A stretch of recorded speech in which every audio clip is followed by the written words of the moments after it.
Hello, friends. Hello, friends. A tradition unlike any other.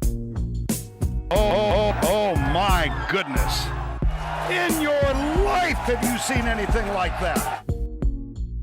There it is! Adam Scott, a life changer. Mashed potato! Here it comes. This is the 19th Tee podcast. Kieran Marsh, Nathan Drudy with you for the second time this week. Drudy's to episode 2 of 2 in our new format for the week, where we dive a little deeper into the topics and issues in the world of golf and a little bit of miscellaneous chat at the back. I think it's fair to say there's probably only really been one big story in the last week, and that is the announcement by the European Tour of their, I suppose let's call it, a new direction. They've received a significant injection of funds from a new primary sponsor, DP World, and it will now be known as the DP World Tour. $200 million in prize money. I believe a guaranteed minimum prize purse of $2 million per event.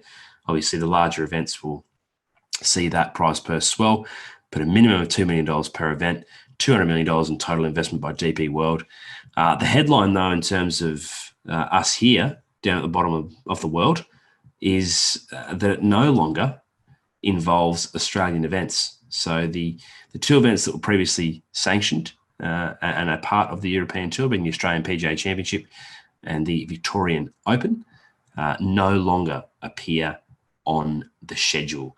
So, Drudes, that's probably the headline. I don't know if you want to go into any more detail about the announcement itself before we probably talk, I suppose, some first impressions about the ramifications and what it means for the home tour here. Yeah, only other thing to add is that there are 3 tournaments co-sanctioned with the PGA Tour.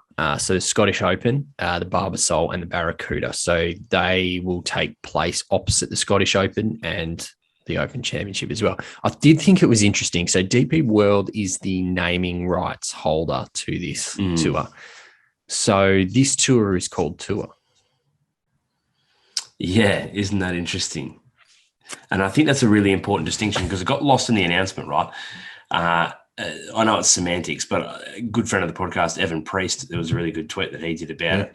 A lot of people saying the DP World Tour and trying to lean into the announcement that it was a more global tour and they were taking it to different parts of the world. No, the company's name is DP World. Yeah. So it is, in fact, the DP World Tour. And I think that's an important distinction to make because there's certainly some corners of the world, not least of which ourselves, who've been really ignored as part of the new announcement, Drews.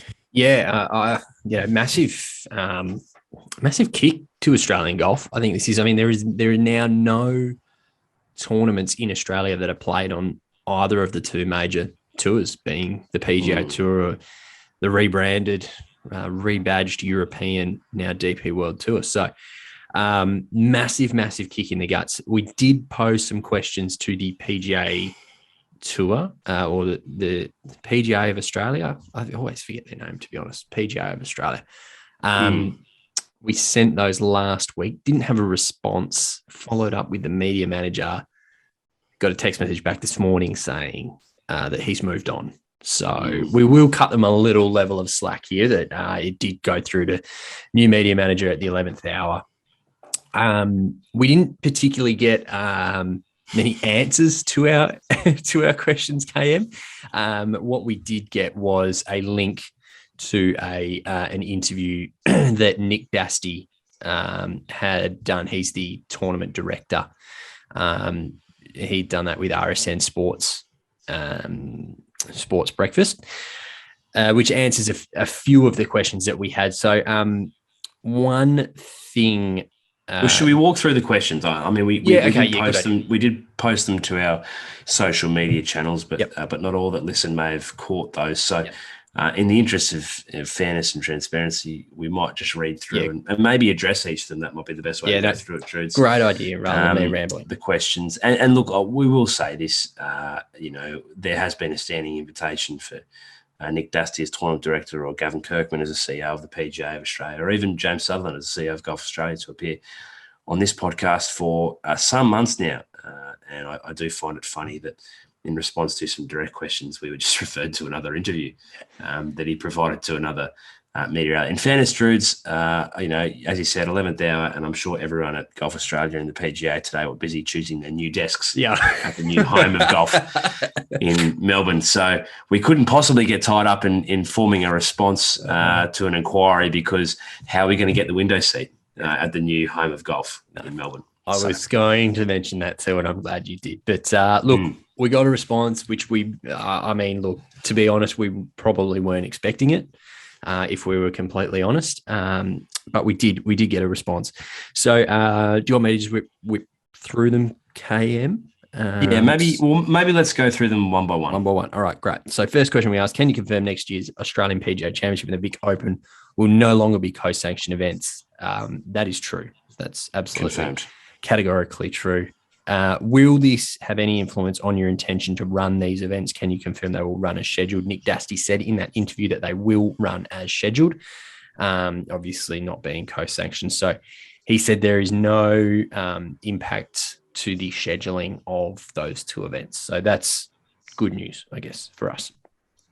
Have you been in an ongoing conversation with the European Tour about these events? If yes, did you have any concerns that today's announcement and the loss of status was a possibility? Just got probably a pretty plain statement back to that question. We did get a couple of little pieces here. So the PGA Tour of Australasia has and will continue to have a strong relationship with the European/DP World Tour. So didn't get a great deal of insight on that one. That's Marshy. a non-answer. Yep, that's a non-answer. Yep. How much, if any, notice did you receive from the European Tour regarding their decision to remove Australia from the schedule? Didn't get an answer to that one. So we have asked for a little bit of clarity. What is the Australian PGA's response to having no events on the world's two largest tours based in Australia? Didn't get an answer to that. However, I'll add here that that Nick made it very clear that this is only for 2021, 2022, based on the challenges of getting players into Queensland for the Australian PGA Championship. I don't know what their border control is like. KM, is that likely to be down by that time? I would have thought that it will be, because it's scheduled for early next year. Is that what, as our resident Queenslander, what's the latest?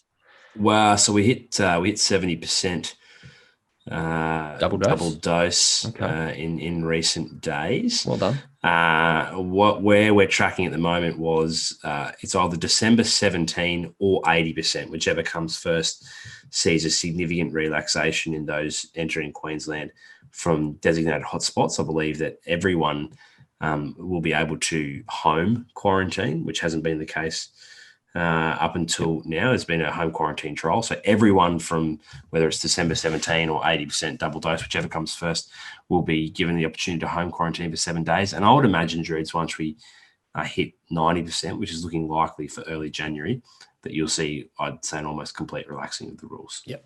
But the message here, as it is across the country, is go and get your vaccinations. Obviously, I don't know if news travelled west or if it got blocked by the wall that Mark McGowan has built around your state. There's some significant announcements last week by Premier Palaszczuk of those people who are not vaccinated by the December 17th deadline of what you will and will not be able to do. Headline is pretty much fuck all to do here in Queensland unless you have 2 vaccinations. So unsurprisingly, record days of vaccinations in the time since that announcement. Right. So essentially probably could have run getting some internationals down. I think I think the message that started to come out a little bit more from Golf Australia and the PGA is that the quarantine is really a significant issue here, and that players aren't willing to quarantine for the 1 or 2 weeks or whatever that might be. I think that's the rhetoric that's starting to flip now, changing message. Interesting. But anyway, have you informed your members directly about the decision? If yes, when and how? That was answered. Nick added that all PGA Tour of Australasia members have been fully across the status of the events on our tour and are regularly updated as information comes to hand. And this is included being updated as to the status of these events this summer prior to any information going to the general public. I mean, I haven't had any sort of confirmation or denial from any players that we have good relationships with. Don't know if you have, Marshy, but we'll. Oh, look, but based on a couple of conversations off the record, shall we say, Druids, I think it's risky of Nick to suggest that players have been informed prior to the general public on all events on the tour. Yeah. And that was the response we got. Had he narrowed it down to the PGA, that potentially may have been the case. But, there have been moments throughout this, past probably 2 to 3 months where players have been made aware of changes at the very same time as the general public, not prior. Yeah. What recourse do you have with the European Tour? Do you intend to lobby for Australia's re-inclusion? If yes, what is your timeline on seeking clarity around Australia's future on the European Tour? That was pretty much categorically answered that these events will be back on for 22-23 wraparound season. Don't know. I don't know what your take is there, KM. We can only take Nick's word here, I guess. Was that all the questions that we posed? No, we've still got more. I'm still going. Sorry. Okay. Maybe we get through them and we come back at the end. All right. Save all your questions to the end, please, and put your hand up. Have you communicated with your members about your intended next steps? Wasn't particularly answered. Given today's announcement and your previous statements surrounding the necessity, this was the big one for me, KM, sorry. Given today's announcement and your previous statements surrounding the necessity for this event to be co-sanctioned in order to attract a field that would make the event viable, notably international golfers, can you guarantee the Australian PGA Championship's future and the future of the Vic Open? As always, we're an open door to have someone on to chat. Regards, Nathan and Kieran. That last question wasn't really, or wasn't probably addressed at all. I guess what it was addressed without being addressed, given that the event is still going to run. So the fact that the event is still going to run means that all the stuff that we were talking about before wasn't particularly necessary. The co-sanctioning, and I think that's the frustration, right? Is for me, we were told by the PGA Tour that the event needed to be co-sanctioned, or we needed to have internationals down for the event to be co-sanctioned. That wasn't publicly put out there. No, but we were told in the clearest of terms. Yeah. Like there was no grey area. We couldn't have interpreted the words that were said to us in any other way, that in order for this event to be viable, it had to be co-sanctioned by the European Tour. That would be what would attract the players internationally to come down here and play, not only for the prize money that comes with it, but also the points in terms of the context of the race to Dubai. And that without that co-sanctioning, which wasn't possible with the current COVID restrictions, we couldn't possibly run a viable event. Yeah, absolutely. So I think that's the frustration for me, is that we're at this point now where we've almost done a bit of we definitely have done a 180, right? So I don't know. What's your overarching takeaways from all of this? Yeah, so a couple of things. And I'm conscious of, I'm going to try and keep this brief because we'll probably end up sounding like a broken record. There's a few things here. They are tied in so many knots that I don't think they know where either end of the string is anymore. Because to your point, Trudes, they've completely backflipped on what they said. And where they are right now is exactly what we and many, many other people were asking for 2 months ago. And that is just plow on, have the event, irrespective of the internationals, which really is a handful of guys anyway, if you're lucky, and put the event on for the people who need it the most, and that is your members as a member organisation here in Australia. Now, 2 months ago, when we and many other people were suggesting that, it was shouted down. Can't possibly do that. Must have international players, must have the co-sanctioning, can't go ahead. We need to keep pushing back. Fast forward to now, and what are we doing? Min Woo Lee will be the biggest name at this tournament, because I guarantee you that players aren't going to come now. 100% they will not come. And that's okay, because we want to see an event for the home professionals. But they look silly. They have egg on their face because they dug their heels in and wouldn't do this, only to have to do it now to save face. Because if they were to cancel now, they'd be up to their ears in shit. Yeah. More so than what they were 2.5 months ago. Yeah. I was going to raise this on Monday's episode, but I thought I'm a little worried that Minwoo Lee may not come to this. We touched on that his ranking is now 51st. Like, he needs to be playing in the biggest events to get himself inside the top 50, and the playing in the Australian PGA Championship, a non-co-sanctioned Australian PGA Championship, is not going to get him inside the top 50.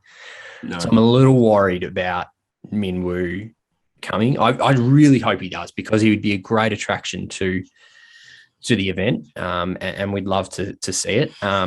But yeah, I don't know. I completely agree with you, KM. We sound like broken records. We've beaten this drum for so long. But there was one thing that I did take umbrage with in Nick's interview on RSN, and he said it's a really exciting time to be a professional golfer. And I thought to myself, like, that kind of shows me that he hasn't had conversations with the people that we're having conversations with. And to use a Hamish and Andy term, lost touch with the common man. Don't piss on my leg and tell me it's raining, Nick. But it is an exciting time to be a professional golfer if you're Adam Scott or Jason Day or anyone with PGA Tour status. Of course, it's an exciting time. But if you're an Australian homegrown professional, James Marcassani type, who hasn't had the opportunity to earn money since March, like, that's not an exciting time to be an Australian golfer. And given the track record that our governing bodies have had with cancelling and reshifting events, the uncertainty that comes with that doesn't excite me as a golf fan, let alone someone who is a professional golfer. So that's probably the part that I take, that I take a little bit of umbrage with at the moment. So I'm really hopeful that this season does go ahead. I know we've got a little sidetrack from the DP World Tour here, but I'm a little nervous still around Minwoo obviously coming down, and also I guess the status of how the Oz PGA is really viewed, I guess. There's two other things for me, Drews, and that is that, and I go back to the statement directly from the PGA, that international players were a must in order to have a co-sanctioned European Tour event, in order to put on a viable event. So why then, and again, maybe there were, but we're none the wiser, so we have to assume that there aren't, because it's been a less than transparent process about what's been going on to get this event off the ground. Why weren't there discussions? Like, we entered a contract. We haven't yet played a tournament at Royal Queensland for PGA. Now, they have a contract moving forward. We haven't played there yet. Why don't we just shift it? Just shift it for the year. I can tell you right now that they haven't started building the stadiums out at Royal Queensland. They haven't started building the amenities. They haven't been, just move it. Move it to New South Wales. Because it's the same thing when they announced the Australian Open was off. And then literally the day after that, New South Wales announced they're going to open their borders from the 1st of November. Yeah. So just move it, because you would be able to get international players into New South Wales. Quarantine for it. That's a concern for me, that you don't have the ability or the pliability, the flexibility just to change, because that's what literally every other sport in this country is doing. If the AFL Grand Final can move from the MCG to the Gabba or to Optus Stadium that has a 99-year lease on it, then golf tournaments can move, right? Think we'll be okay to move it away from Royal Queensland for a year. Yeah. So there's that. The final thing for me, and this is the thing that I probably took, to use your phrasing, most umbrage with. I took a little bit more umbrage than you. I didn't just take one umbrage. I had several umbrages with the statement that came back. The most umbrage I took was with the assertion that, this is only for 21-22, and we will absolutely be back on the tour from next year. Says who? So you tell me. They've announced their schedule. They've announced $200 million injection in funding, a minimum of $2 million prize purse per event. You tell me which event they're going to take that off next year. In fact, which two events are they going to say, no, you had it last year, but you can't, because we've got to go back to Australia, because we told the guys down there we're coming. Yeah. So sorry, guys, you can't have it again this year. That is so naive to think that just because of COVID restrictions, they're going to take it away, play it somewhere for 1 year, and then rip it out of that place just to give it back to us. So the certainty with which they say it's only for next year and these two events will absolutely be co-sanctioned again the following season is at best naive. Yep. And at worst, like negligently ignorant. Yep. I'm just looking at the schedule when it's normally played, around that sort of early December. That's when the South African Open Championship is, and then the Alfred Dunhill, the 9th to the 12th of December. So that'll be the 2022, or coming up in the December. So you got to take one off South Africa there. Guarantee you that won't be happening. Those two events will stay on the card. Keep moving, Druids. What do we do? What do we see in January? Yeah, then we go to Dubai, right? So we're absolutely sure as shit won't be taking anyone off the home thing. The only part where it may work is if they add more. So we finish up on the 12th of December, and then we're not back until the 20th of January. So there might be an opportunity in there to drop one in. I can't see how they're going to opt to put both in.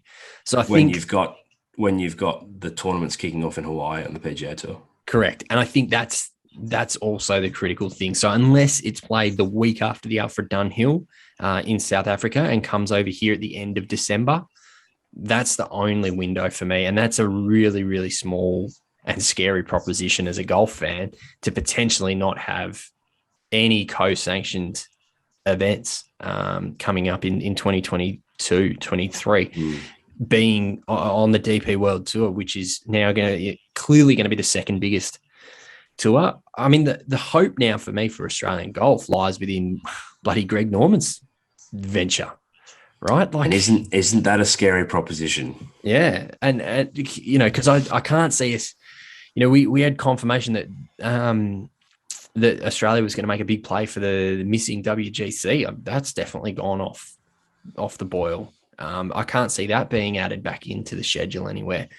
So I don't know that this is going to be as simple as what the PGA Tour of Australia has made it out to be, that it's just going to be, it'll be back in the schedule. I really hope I'm wrong. Don't get me wrong. And I know that you feel exactly the same, because we want to have some level of representation on the world's biggest tours. Well, we need to. We absolutely need to. Either that, we don't just want, it's a non-negotiable. Either that, or the PGA Tour of Australasia needs to come back in a big way, needs to come back in a significant way. And we were having conversations with people throughout the last week that said the only way that this is going to happen is from some mining magnate dumping in a shit ton of money, right? Your Twiggy Forrest, your Gina Reinhardt's, or someone that's just going to throw an absolute truckload of money into it and get the PGA Tour of Australasia back off. Because as people were saying, as golfers who play on this tour, like, it is not feasible to continue to be a member of the PGA Tour of Australasia to maintain a living. And that's really scary. And they would say that we are constantly negative and we only see the worst in announcements, and that maybe even that we hope for the worst. It couldn't be further from the truth. No. This doesn't come from a place of wanting to see the PGA Tour of Australasia fail. In fact, it's the extreme opposite. 100%. I want to see it thrive. This comes from a place of being continually and consistently frustrated, yet not at all surprised by the ineptness of the people in charge. Honestly, that statement, it'll definitely be back on in next season. Like, you just read out the only place it can be. It can only be in those 2 months, because if it could be anywhere else, we would have been doing that for the last 4 or 5 years when it was actually on. It can't be anywhere else. No. And there's no way they take an event off South Africa or Dubai. They are two of the largest geographical and financial levels of investment in the European Tour. Are those two places. Far outstrip our commitment to it. And it doesn't happen. So then where my mind goes is what you just said. And when you get desperate, it's amazing what things you'll overlook or you'll look past in order to stand something up. And it won't come, I don't think it'll come directly from Live Golf Investments, despite the connection through Greg Norman. It'll come via the back door through the Asian Tour. Because if the European Tour has departed and left events, the Asian Tour will come in and sweep them up. Wouldn't surprise me at all if the European Tour don't come back, or in the interim, if they don't make an offer, the Asian Tour jump in and say, we're going to sanction these events, right? Because you've got a bunch of Aussies that play consistently on that Asian Tour. It would make sense for them to make an approach and say, let's co-sanction your events. And who's now strongly aligned with the Asian Tour and gives them ample opportunity to jump in, and that's Live Golf Investments and ultimately Saudi Arabia. And I'm conscious, Drews, that we've demonized, and rightfully so, Saudi Arabia's investment in golf, and yet it may be the path, to financial freedom for our golfers. But it's a dangerously scary prospect because it will become the PGA of Australia's only option. Yeah, absolutely. I think that's reality, right? I think it genuinely is reality for where the PGA Tour of Australasia is right now. And if you take all the ethical issues that we've spoken about continually on this podcast regarding Saudi Arabia out of it, on the surface, massive prize pools, big name players coming to tournaments, like it's all there. Like it's amazing. This is what we've been yearning for. It's just coming from a really dirty place. But it's the difference again, though, Drews, and it's what we spoke about when we're speaking about Greg Norman, say, compared to a player that flies in and out to play a tournament. And call me crazy, but I see a distinct difference. Yeah, absolutely. Between making a transaction and going there and filling your boots while you can, and someone like Greg Norman, who's now wholeheartedly bought in to be the face of their golf front. Yep. It's the same deal. If our players have an opportunity to go and make a bit of money, like many of them do, whether it's from the European Tour or otherwise, that's different to our governing body getting into bed. And this is all speculative. I need to be very clear. This hasn't happened. We're not saying it's happened. We're not saying it's going to happen. We're saying it's a distinct possibility on the trajectory that we're on with the European Tour at the moment. If our governing body looks at getting into bed with Saudi Arabia, that's a whole different story than our players going and playing in tournaments to earn some money. Yeah, absolutely. I think I know definitely that would be more of that would be less of a sporting decision than a political decision.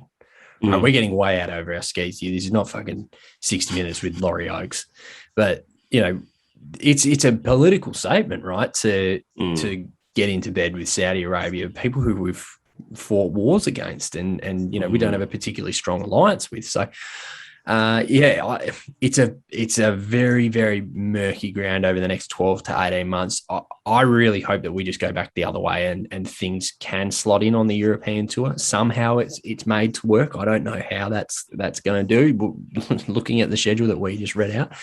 But ultimately it's going to be immensely tough. And I don't know what our reaction is going to be, KM, if this, I don't know, Greg Norman's tour, whatever it's called, comes off, and that's where we land. Because on one hand, we're going to be very much on the fence, because one hand, we've been calling for this for the players that are at home in Australia who have been so hard done by, right? On the other hand, we've got a set of values. We've got ethics. Oh, I just like, and again, I really need to be really clear. We've gamed this out 8, 10, 12 steps beyond where it is currently. And we're joining a lot of dots that may not necessarily be there, but coming from a relatively well-educated position of understanding, the ins and outs of just dropping tournaments into tour schedules and taking tournaments off cities, particularly lucrative ones. It may become an option that they have to consider down the track. I just think it would let them off the hook way too easy. Way too easy to just fall back on, we've got an investor here that wants to pump cash in. We'll overlook whatever it is that is going on in the background. It's clear that they just want to promote golf in our country. It couldn't be more clear that's the last thing they want to do.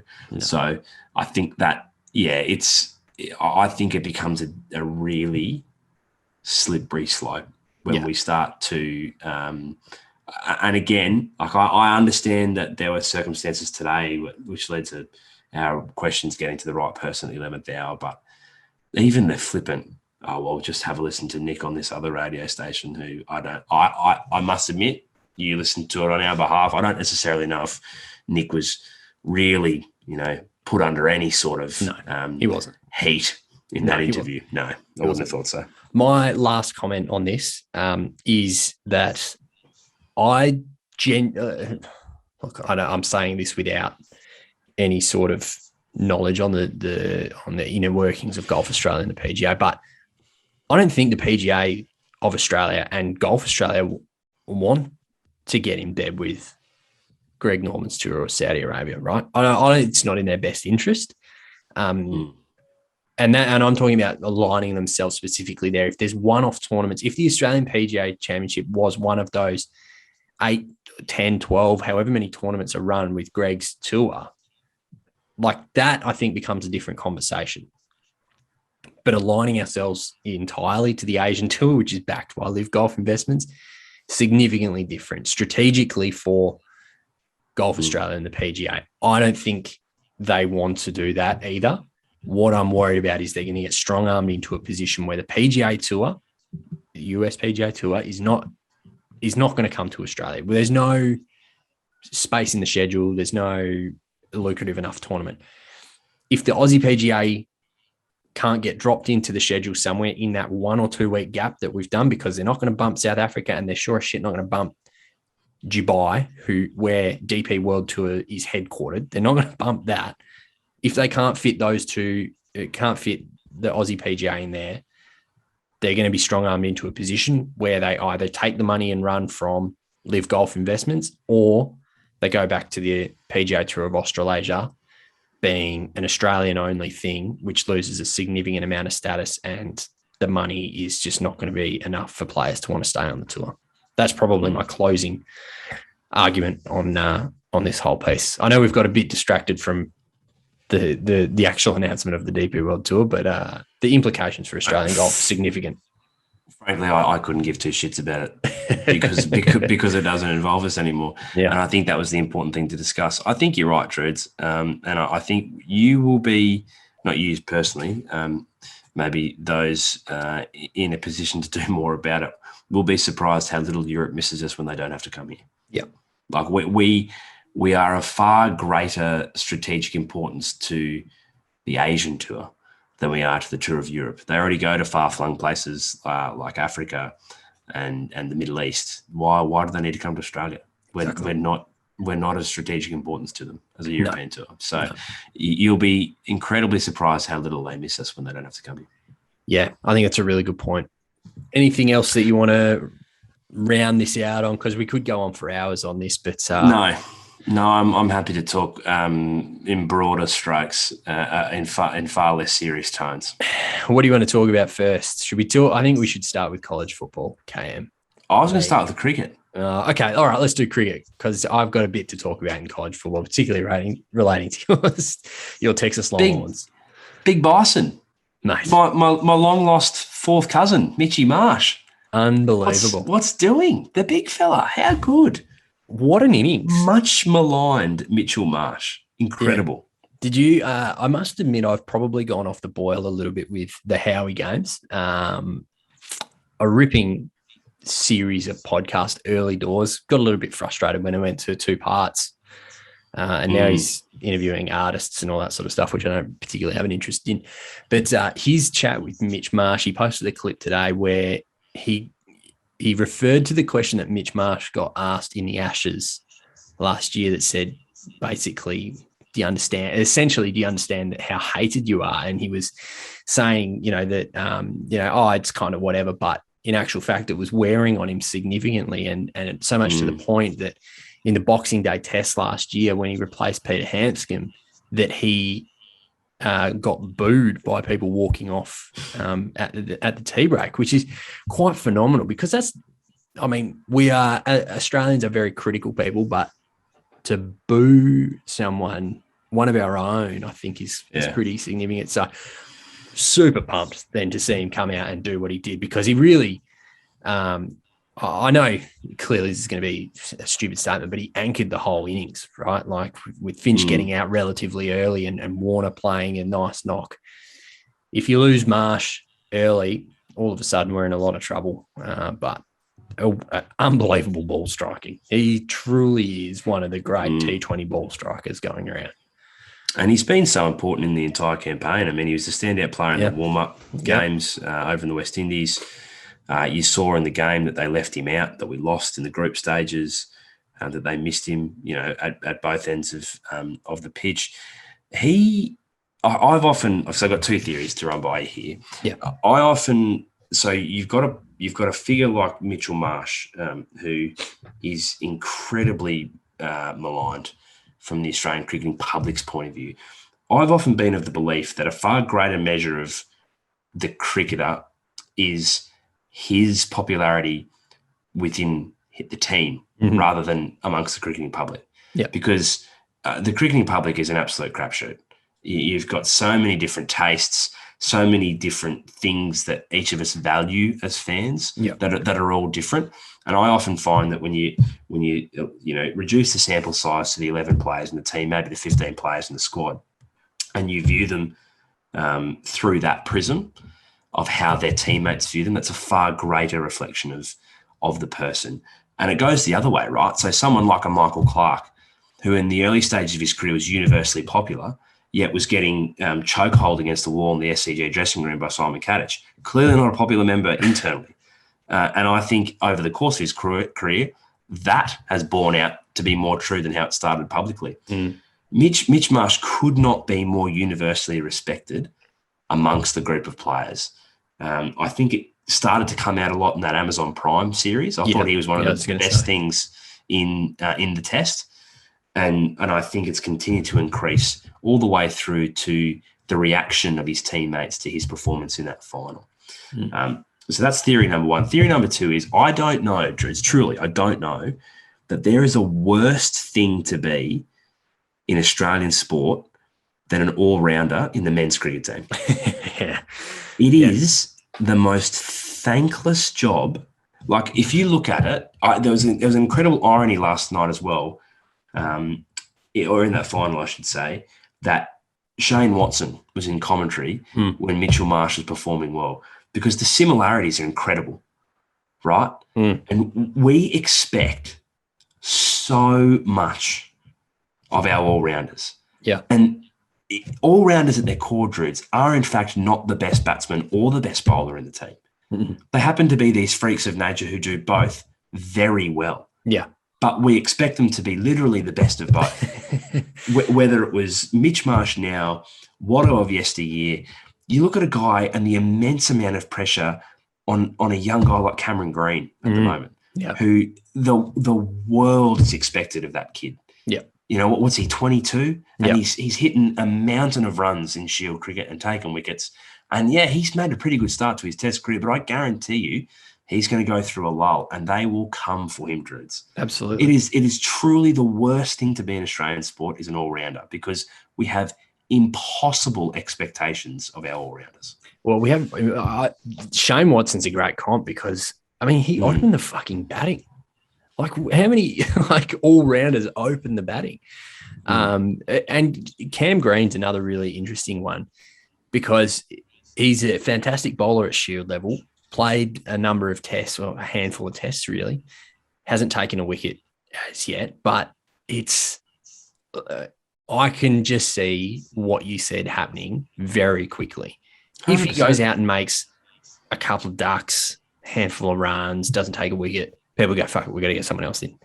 And that is the critical problem with the Australian cricket team that you and I think, share in common, and correct me if I'm wrong, is that we are so quick to go, done, see ya, thanks. You had your 5 test matches and you didn't make a ton. Matt Renshaw is probably exhibit A in that. Like, I have a great amount of respect for Matt Renshaw. Should he be in the test team right now? Probably not. But when he first came onto the scene and was just, and made, I think he made a bunch of runs early doors, but then just couldn't make a handful of runs and They were like, all right, thanks very much. See you later. We're going with a new opening batsman. And David Warner went through about 6 different opening batting partners. Like it's absurd that that's how fickle we are. And the public selectors are a funny beast, Roots. Selectors are a funny beast. But I think it's mounting pressure that comes from the general public and social media, and also inherently the media. The media have as much of a say in the selections as some of the people sitting around the table. And I hate to. I'll try and take my baggy maroon cap off as I talk about this, but your comment and Matt Renshaw was spot on. Joe Burns was dropped off 190 odd against Sri Lanka in Canberra. That's fine. Don't worry about it. I mean, there's literally not much more than he can do. Yet Marcus Harris, I don't know if you saw the comments from George Bailey the other day. Yeah, he's playing. He's a lock. He's playing at the Gabba. So if Usman Khawaja is considered, who's, by the way, running at an average in the mid-80s off the Shield season so far this year, if he's to be considered, it will only be in the middle order. Because Marcus Harris is an absolute lock for Brisbane, which is phenomenal. And in a sense, I applaud George Bailey. I applaud him to say, no, give the kid the confidence now. He's got maybe another 2 Shield games to go out and fill his boots, knowing that he's going to play in Brisbane. But I also look at the people we've thrown to the side of the road who could have used that level of conviction from the selectors. Absolutely. Because, we could have had some generational talent. So really long way of saying I'm really happy for Mitch Marsh that he had his day, the day that he so thoroughly deserves. And I think we saw a side of him that there's been so much promise, but it's just so hard. The one final point I make on this, Dreads, is for as impossible as we usually are in our all-rounders, I think it makes it all the more worse that there happens to be an absolute alien playing for our oldest and largest rivals in Ben Stokes, who we say, well, why don't we have Ben Stokes? Or why don't we have a Ben Stokes equivalent? And like Ben Stokes is a unicorn. There's no, there aren't many people who can do what he does. And that's specialist bowlers or specialist batsmen, let alone a guy who can do both. Yet, just because he plays for England and he'll probably come out here and score 400 runs and take 15 wickets, we'll say, well, why aren't you that good, Mitch Marsh? That's just how we react. Yeah. And I think that's our fickleness again coming out in us. I mean, and I agree with your point around Harris, actually. It's interesting. I think he made a ton last week's game. To George Bailey's credit, as you said, at least give him the confidence now. But the point is, don't fucking drop him after 2 test matches when he doesn't make a run. If we're gonna, If Harris is the opener, Harris is the opener for the series, and he's got to be it for the foreseeable future. Don't drop him after 2 and bring fucking Bancroft back in. Don't drop him after 2 and bring Khawaja in, or whatever the combination is.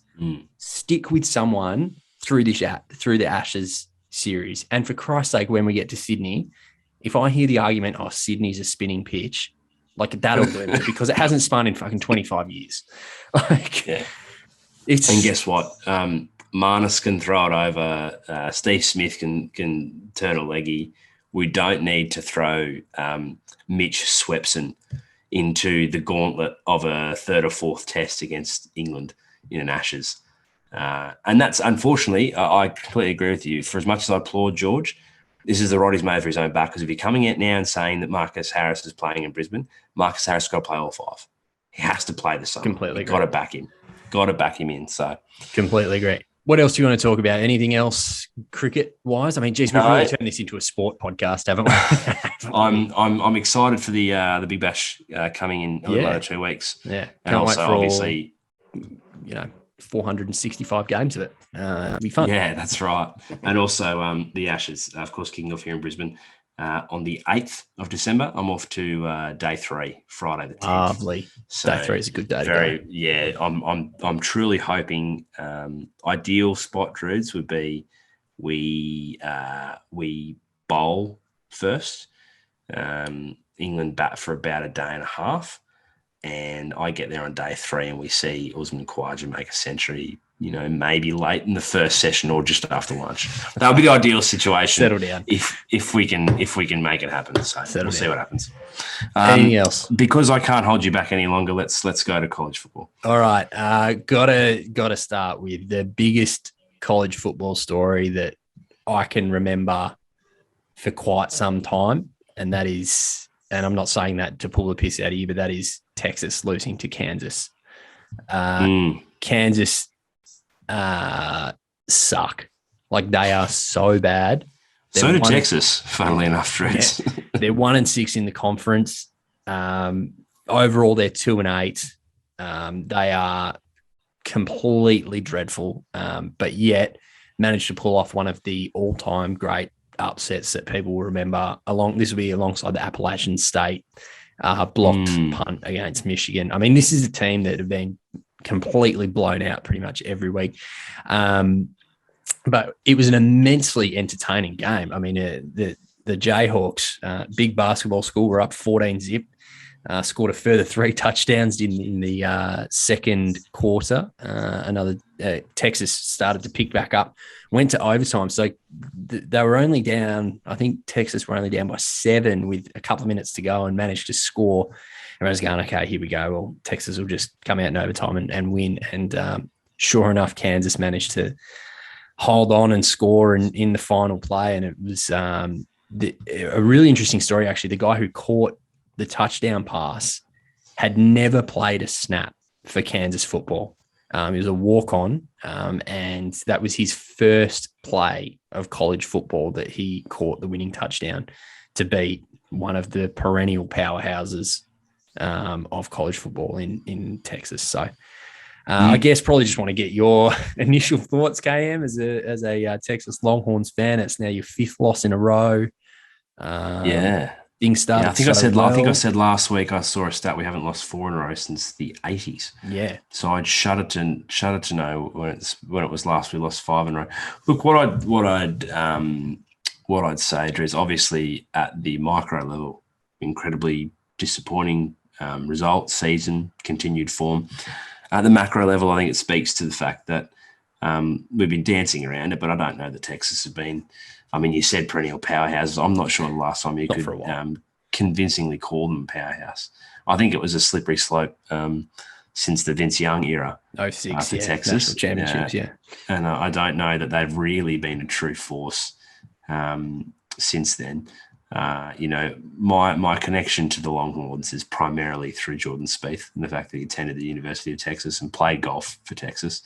And of course, then it fades out to other sports. And I'm particularly enamored by Matthew McConaughey's role as the Minister for Culture at the University of Texas, which I think is excellent. But I think it's fair to say, not since the National Championship of 06 has there been a true Texas powerhouse team. And given, I think, pound for pound, the state at a high school level is probably the best in the country. And, there'd be some arguments there, particularly, I'd say, from Florida. Mm-hmm. But I think pound for pound, from a high school football perspective, you'd go a long way to find a stronger state than Texas. It is remarkable to me. I mean, I know you've obviously got Texas Tech, you've got A&M, and you've got SMU as well in Texas. But there's no bones that UT is the biggest university in Texas. It is Texas. Yeah. And it's incredible to me that given the nursery of talent at a high school level that, they continue to underperform.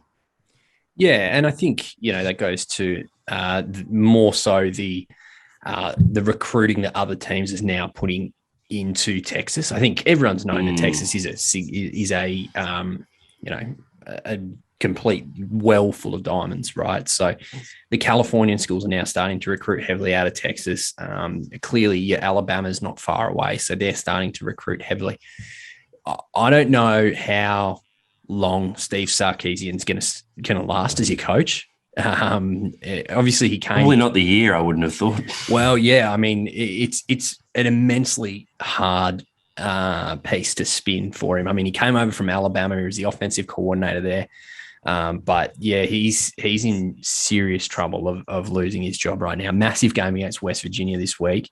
And then I think you finish with maybe Texas A&M or someone. I don't know who your final game's against, but yeah, you've got a real chance at going 2-10 or at least 3-9. So worrying signs for the Texas Longhorns. Not so worrying signs, I guess, for the top 5 to 6 teams in the nation. Georgia, unanimous AP poll, number 1, Alabama, number 2, Cincinnati, number 3, Oregon, my Ducks, number 4, making life difficult for themselves continually. A really good start against Washington State, allowed them back into the game, and then eventually won 38-24, despite Washington State scoring a late touchdown. But just haven't been super convincing for a number of weeks now. They were ranked number 3 in the national in the playoff. I suspect they'll probably drop to number 4, even though they won. I think it'll be Georgia, Alabama, Ohio State, Oregon, Cincinnati. That'll be the top 5. They come out tomorrow. And then it's a crapshoot as to who gets there. Oregon has a massive game against Utah this week, which is probably a preview of the Pac-12 championship game. So worried about my Ducks, to be honest. And put it this way, if they make the college football playoff, I am genuinely scared as to what, unless we're ranked number 2 in the nation, I am genuinely worried as to what will happen if we come up against Georgia as ranked number 4. If it's 1 and 4, we could get shut out and they could put up 60 on us. Our defense is amazing. Kayvon Thibodeau is one of the best college football players that I've seen for quite some time. He will be the number 1 draft pick in the NFL going to Detroit. But I'm worried about the Ducks, KM. I must admit I am. Who's running QB for Georgia this year?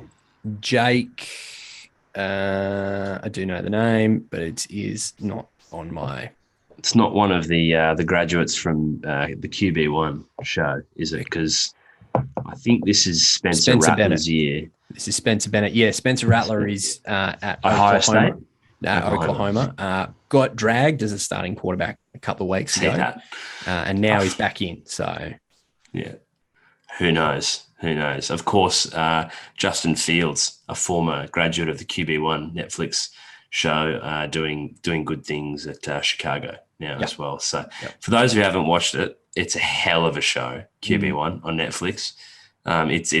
It's actually produced by Pete Berg, who, if people know the name, incredible producer of both TV and film in America. He was heavily involved in Friday Night Lights, the movie.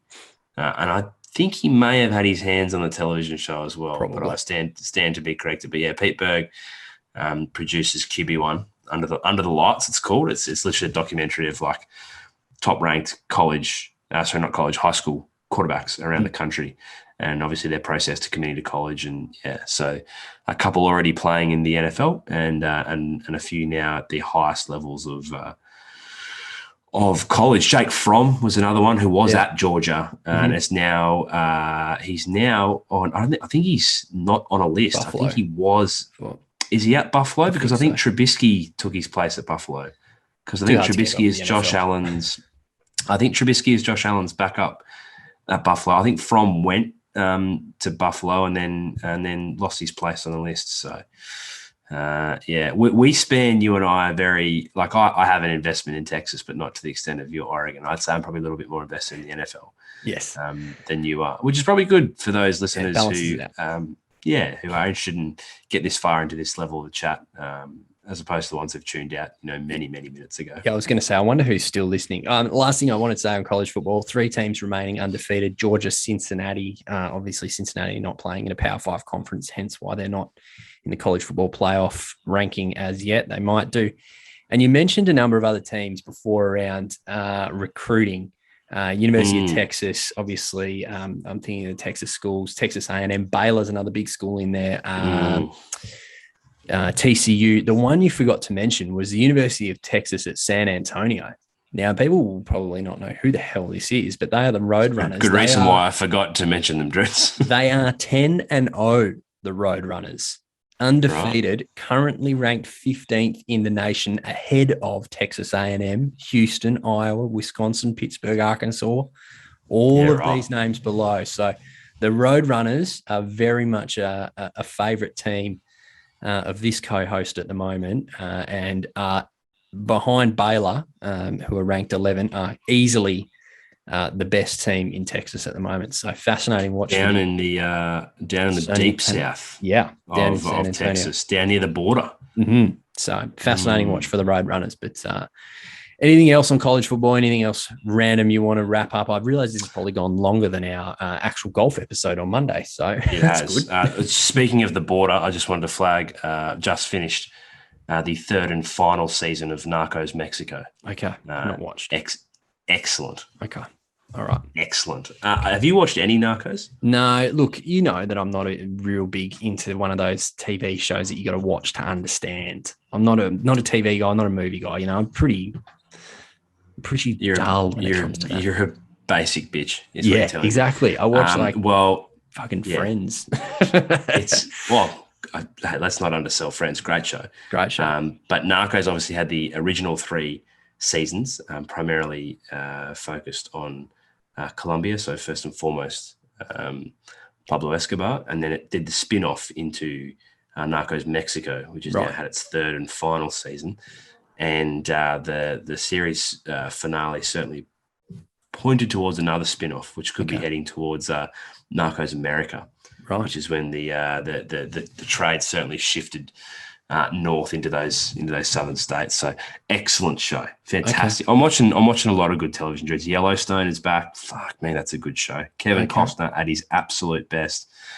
Succession. I don't know if you've caught up with Succession. No, phenomenal show. It's pretty much, loosely based on, but has been confirmed by the guy who wrote it. It's a loose adaptation of the Murdoch family. Okay. So it's about the Roy family, who are a global media conglomerate. Logan is the dad. He's 80 odd, has 3 children, and he's trying to decide between the 3 of them who's going to take his place. Hence the name of the show is Succession. It's probably the best television I've watched in many, many years. It's fantastic. Great. So I'll have to give that a listen. People are into their TV. Yeah, there's a lot going on between Narcos, between Yellowstone, between Succession. The 4th and final season of Ozark is coming out in January, which is fucking brilliant. Yeah, I got a lot on, Druids. Yeah, you do. Yeah, you do. And a child coming in about 5 weeks as well. Yeah, so. You haven't mentioned that. Clearly wasn't my news to tell, but congratulations. Thank you. Yeah. Funnily enough, I'll have plenty of time to watch these television shows because I'll probably be up in the middle of the night doing a lot of feeds. Yeah. You probably will. Yeah. Could be a couple of guest co-hosts coming through January, I would have thought, which we might need to start getting ahead of and maybe locking some people in. But plenty of exciting stuff planned for January too with Blitz Golf. So obviously with your little announcement there, you won't be in Adelaide, unfortunately, but all things going well, I will be over in South Australia in early January to get around some of the Blitz Golf tournaments that are happening. Of course, headlined by the one at Glenelg, which I think is about the 9th of Jan, something like that. So that'll be amazing to get over there, and we'll produce some good content and get some good stuff out of it to roll out. And we'll probably have a good break over Chrissy as well, KM, to allow you some time to adjust. And I will, as with most things golf-related, Druids, live vicariously through you. Yes, you will. Your trip to Adelaide. Yes, you will. Well, that was good fun. It was.